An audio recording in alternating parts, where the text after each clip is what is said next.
Hello everyone, कैसे हैं आप सब। Welcome to our channel as you word. Today we are going to discuss about the second chapter of class 10th geography. First chapter हमने complete कर लिया और आप डिस्क्रिप्शन बॉक्स में लिंक द्वारा उसकी वीडियोस देख सकते हैं अगर आप वीडियो पर नए हैं। तो आइए हम शुरू करते हैं चैप्टर ज्यादा समय न लेते हुए। और मैं आपको बता दूं कि हमने एक टेलीग्राम ग्रुप बनाया आपके लिए, उसका आपको लिंक डिस्क्रिप्शन बॉक्स में मिल जाएगा। अगर आप हमारे साथ डाउट शेयर करना चाहते हैं और उनके सोल्यूशन पाना चाहते हैं, आप किसी भी सब्जेक्ट के डाउट शेयर कर सकते हैं हमारे टेलीग्राम ग्रुप में, तो आप हमारा टेलीग्राम ग्रुप भी ज्वाइन कर सकते हैं। तो हम चैप्टर शुरू करते हैं। जो आपका सेकंड चैप्टर है उसका नाम है forest and wild life resources. Forest and wild life resources देखिए, जो हिंदी मीडियम वाले बच्चे हैं उनके लिए है वन और वन्यजीव अभ्यारण्य, जो हिंदी में उसका नाम होगा। तो सबसे पहले इस चैप्टर में आपको इंट्रोडक्शन बता देता हूँ कि आप पढ़ेंगे क्या क्या। आप पढ़ेंगे कि जो आपके forest and wild life resources क्या होते हैं, जो आपकी स्पीसीज हैं उनके टाइप्स कितने होते हैं, जो आपके फॉरेस्ट है उनके टाइप्स कितने होते हैं, उनका रिजर्वेशन या कंजर्वेशन हम मैनेजमेंट कैसे कर सकते हैं, और कौन से काजेज हैं जिनके कारण डिप्लीशन हो रहा है, डिप्लीशन ऑफ फॉरेस्ट हो रहा है। और इस चैप्टर में आपको एक सबसे अच्छा टॉपिक मिलेगा कि प्रोजेक्ट टाइगर, जो आपके एग्जाम्स के लिए काफी महत्वपूर्ण है, जो आपके एग्जाम्स में हर बार पूछा जाता है और लगभग ये 5 नंबर में ही पूछा जाता है। और आपको मैं इसकी क्वेश्चन आंसर की एक्सरसाइज की जो सीरीज होगी वो मैं आपको पीडीएफ में दूंगा, और वो पीडीएफ आप इंग्लिश और हिंदी दोनों मीडियम्स में पा सकते हैं। हमारे चैनल पर आपको दोनों मीडियम्स में करवाए जाएंगे। और एक्स्ट्रा क्वेश्चन आंसर भी आपकी बुक टेक्स्ट बुक के साथ साथ, जो एनसीईआरटी की टेक्स्ट बुक होती है उसके साथ एक्स्ट्रा क्वेश्चन आंसर भी आपको दिए जाएंगे, ताकि आपका कोई भी क्वेश्चन जो एग्जाम्स में है ना रहे। तो आइए अब हम चैप्टर शुरू करते हैं कि फॉरेस्ट होते क्या। फॉरेस्ट क्या होते हैं? देखिए, फॉरेस्ट होते हैं आपके वो जितने भी आपके पेड़ पौधे, चाहे वो नेशनल पार्क है, चाहे वो बर्ड सेंचुरीज हैं, वन्यजीव अभ्यारण्य, कुछ भी है, वो सभी आपके किस चीज में गिने जाते हैं? फॉरेस्ट में। मान लीजिए आपके गांव के बाहर कोई छोटा मोटा, जिसको नॉर्मल भाषा में आप बनी बोलते हैं, कोई छोटे मोटे फॉरेस्ट है, वो भी फॉरेस्ट के अंदर ही गिने जाते हैं। यानी कि जितने भी आपको पेड़ पौधे जितने भी दिखेंगे सभी किस में गिने जाते हैं? फॉरेस्ट में गिने जाते हैं। तो अब हम बात करते हैं कि वाइल्ड लाइफ रिसोर्सेज। तो वाइल्ड लाइफ क्या होते हैं? वन्य जीव अभ्यारण्य, यानी कि जो वन्य जीव होते हैं वो आपके लिए रिसोर्स होते हैं। वो रिसोर्स का काम कैसे करते हैं? देखिए, आपके पास एक तो डोमेस्टिक पशु, मान लीजिए आपने कोई भैंस पाल ली, कुत्ता पाल लिया, तो वो वाइल्ड लाइफ रिसोर्स नहीं है। वाइल्ड लाइफ रिसोर्स है जो आपके सिर्फ जंगलों में पाए जाते हैं। मान लीजिए शेर, चीता, जितने भी बफेलो, एलिफेंट, मान लीजिए एलिफेंट भी आप पालतू हैं, वो आपके लिए कैसा है? एक रिसोर्स है। जो चीज आपने पाल ली तो आपके लिए एलिफेंट आपके लिए रिसोर्स क्यों है? मान लीजिए आप उसका एलिफेंट से कोई प्ले करते हैं तो वो आपकी आजीविका साधन है। इस प्रकार से वो आपके लिए एक रिसोर्स का काम करता है। तो अब हम बात करते हैं कि इसकी इंट्रोडक्शन की। देखिए, हमारा जो प्लेनेट है उस पर क्या फॉरेस्ट, वाइल्ड लाइफ और ह्यूमंस सभी मिलकर रहते हैं। तो हमने किस किस के साथ शेयर किया? मान लीजिए माइक्रो ऑर्गेनिज्म से बिल्कुल छोटे, जिसको सूक्ष्म जीव बोलते हैं, बैक्टीरिया है, और उनसे लेकर जो बनियान ट्री, बहुत बड़े बड़े पेड़ होते हैं, और ब्लू व्हेल, एलिफेंट तक जो बहुत बड़े मैमल्स होते हैं, उनके साथ हमने अपने प्लेनेट को क्या किया है? शेयर किया है। अब हमारा जो नेक्स्ट टॉपिक है वो है flora and fauna in India.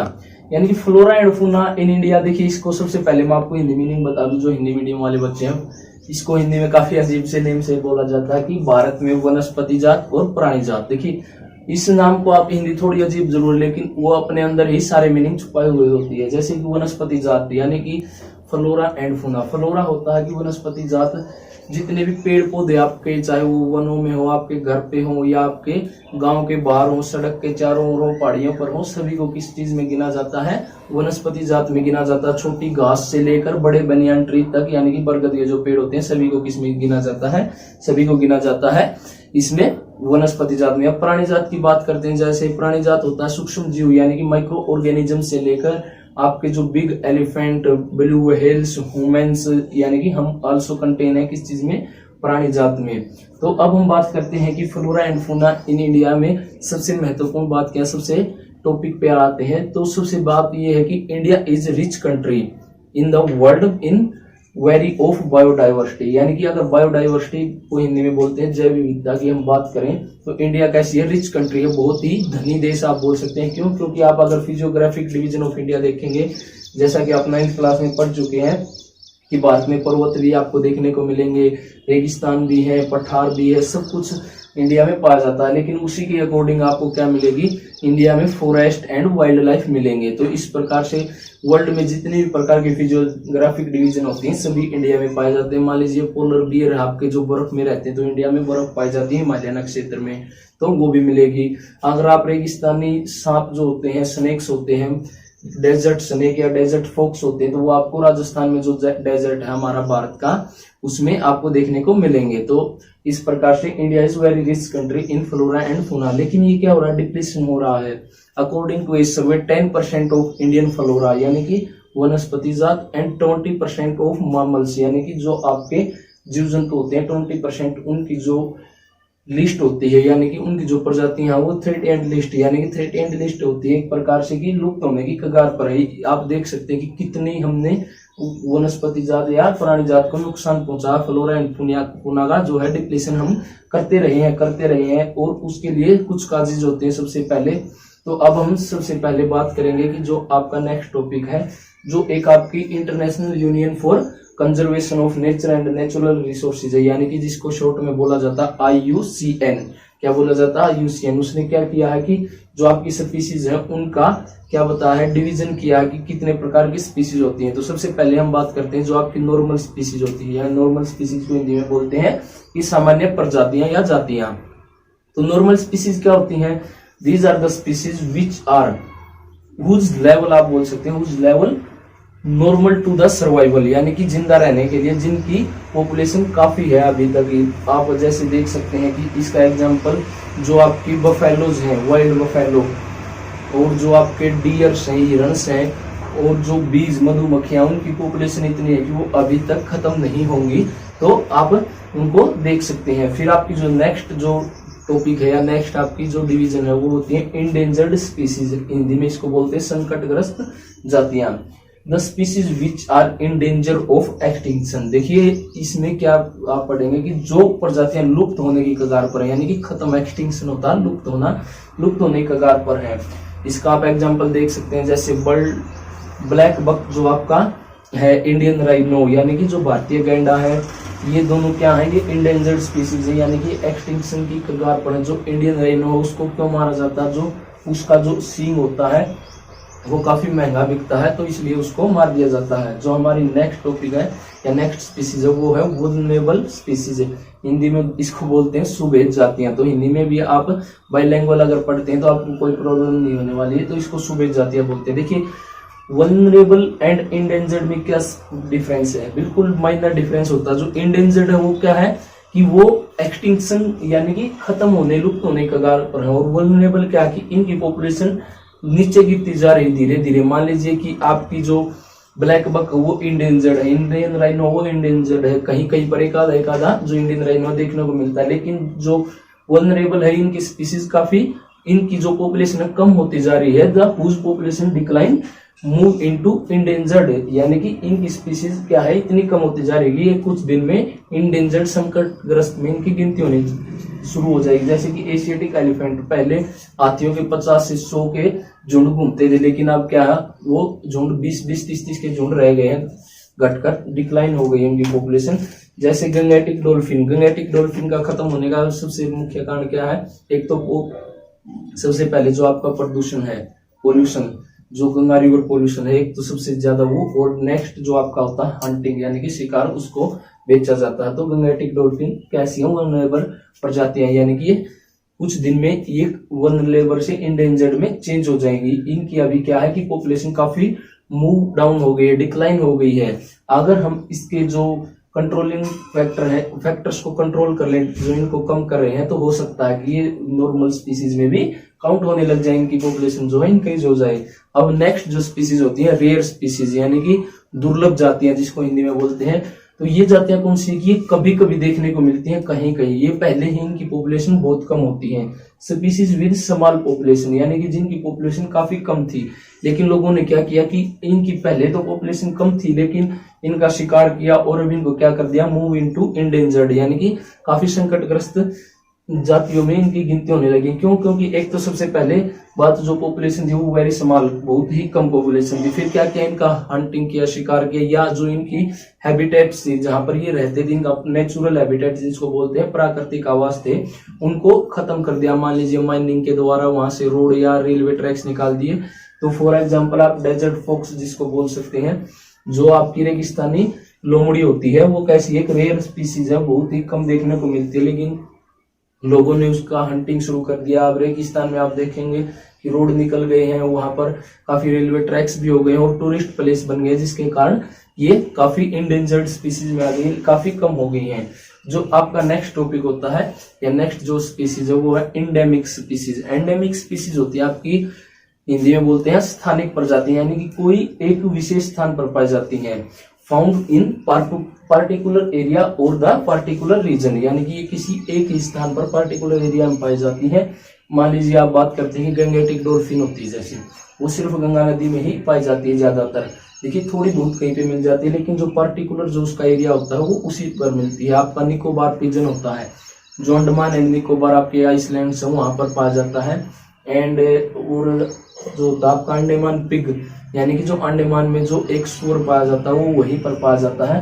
तो ये कैसी है, ये एंडेमिक केवल उन स्थानों पर पाई जाती है, पार्टिकुलर इनका एरिया होता है। ये और किसी स्थान पर आपको, जैसे आप वर्ल्ड मैप खोल के देखोगे तो और किसी स्थान पर नहीं, सिर्फ उन आइसलैंड पर ही मिलेंगी। तो हमारी जो नेक्स्ट स्पीसीज है वो है एक्सटिंक्ट स्पीसीज, यानी कि लुप्त प्रजातियां जो खत्म हो चुकी हैं।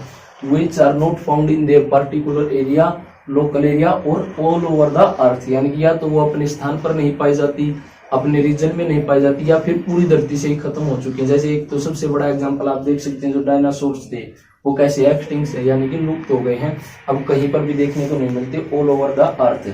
अब दूसरी बात करते हैं कि जो आपका एशियाटिक चीता होता है, यानी कि एशियाई चीता है, उसकी क्या थी, पहले बहुत ज्यादा मात्रा में या बहुत ज्यादा पॉपुलेशन थी वो एशिया में, वो दूर दूर तक फैला हुआ था फॉरेस्ट में। लेकिन अब क्या है, वो कहीं पर भी नहीं देखा जाता। वो लगभग इंडिया में तो 1952 में उसको एक्सटिंक्ट यानी कि लुप्त प्रजाति घोषित कर दिया गया था। अब हम बात करते हैं कि नेगेटिव फैक्टर्स जो होते हैं, negative factor for depletion of flora and fauna, यानी कि जो नेगेटिव फैक्टर है फ्लोरा एंड फौना के लिए जो इनको खत्म कर रहे हो कौन से हैं। सबसे पहले हम बात करते हैं कि हमारे फॉरेस्ट क्यों खत्म हुए।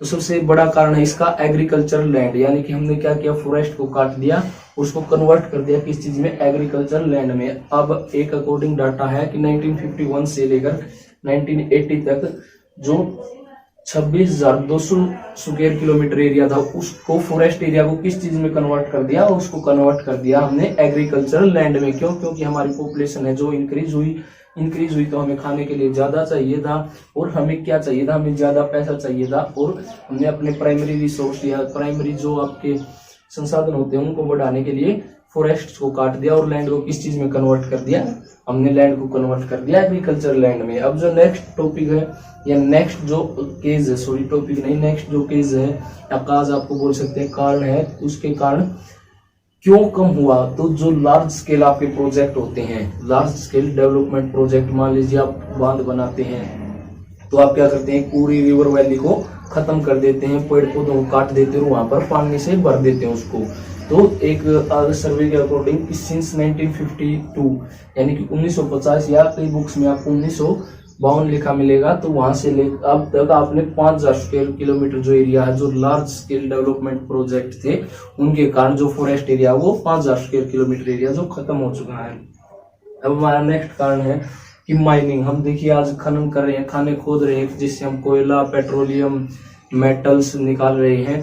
तो माइनिंग के द्वारा ही हम अर्थ से क्या करते हैं, ये सभी चीजें निकालते हैं। तो माइनिंग से क्या हुआ, देखिए पश्चिम बंगाल में क्या है, आपका चीता पाया जाता था, एक बक्सा टाइगर रिजर्व, वहां पर क्या हुआ, माइनिंग की हमने, तो पूरा बक्सा टाइगर रिजर्व था वो खत्म हो गया। तो हम क्या करते हैं कि कई बार तो माइनिंग धरती के नीचे नीचे होती रहती है, ऊपर वालों को, ऊपर रहने वाले जीवों को कोई नुकसान नहीं होता, लेकिन कई बार जो ओपन माइनिंग होती है उसके कारण हम बहुत बड़े एरिया को साफ कर देते हैं और वहां से पेड़ पौधे खत्म कर देते हैं, जिसके कारण वहां पर रहने वाले जीव जंतु भी खत्म हो जाते हैं। और देखिए वनस्पति अगर पेड़ पौधों को काटेंगे तो फौना तो फ्लोरा फौना दोनों को नुकसान होगा। अब हम बात करते हैं कि आपका एक टॉपिक आया स्पेशल से बुक में, आपको बताया भी गया था हिमालयन यू, इन ट्रबल, यानी कि जो आपका हिमालयन यव एक प्रकार का ये पौधा और ये क्या है, ये खत्म होने की कगार पर है। क्यों? क्योंकि देखिए इससे एक आपका केमिकल निकलता है, रसायन निकलता है जिसका नाम है टैक्सोल। टैक्सोल का यूज क्या है कि उससे कैंसर की दवाई बनती है। तो देखिए कैसा पौधा हुआ, ये मेडिकल यूज के लिए हुआ। तो लोग क्या करते हैं, इससे टैक्सोल जो मान लीजिए इस पर कट लगा दिया और टैक्सोल उससे बाहर निकलाता है और पौधा क्या होगा, सूख जाएगा। इस प्रकार से जो यव के पौधे थे या यू के प्लांट्स थे वो काफी बहुत बड़ी मात्रा में सूख गए हैं, जो कहाँ पर पाए जाते थे, हिमाचल प्रदेश और अरुणाचल प्रदेश में ज्यादा पाए जाते थे। टैक्सोल के कारण दवाई बनाने के लिए टैक्सोल रसायन के कारण उनको काट दिया गया या फिर उनको सुखा दिया गया। उनसे जो टैक्सोल नाम का जो रसायन था या आप केमिकल बोल सकते हैं, उसको निकालने के लिए काफी हद तक उनको खत्म कर दिया गया है। तो अब ये इतने कम पौधे बचे हैं कि आपको कहीं कहीं पर देखने को मिलेंगे, और पहले क्या थे, इनके बहुत बड़े बड़े जंगल थे। तो आज हम यहीं तक कंप्लीट करते हैं इस वीडियो में। जो आपका रिमेनिंग चैप्टर हो नेक्स्ट वीडियो में हम कंप्लीट करेंगे। अगर वीडियो अच्छी लगी हो तो लाइक करें, अपने दोस्तों के साथ शेयर करें, ताकि वो भी काफी अच्छे तरीके से पढ़ सके और वो भी अपने एग्जाम्स में अच्छे मार्क्स स्कोर कर सके। Okay, thank you.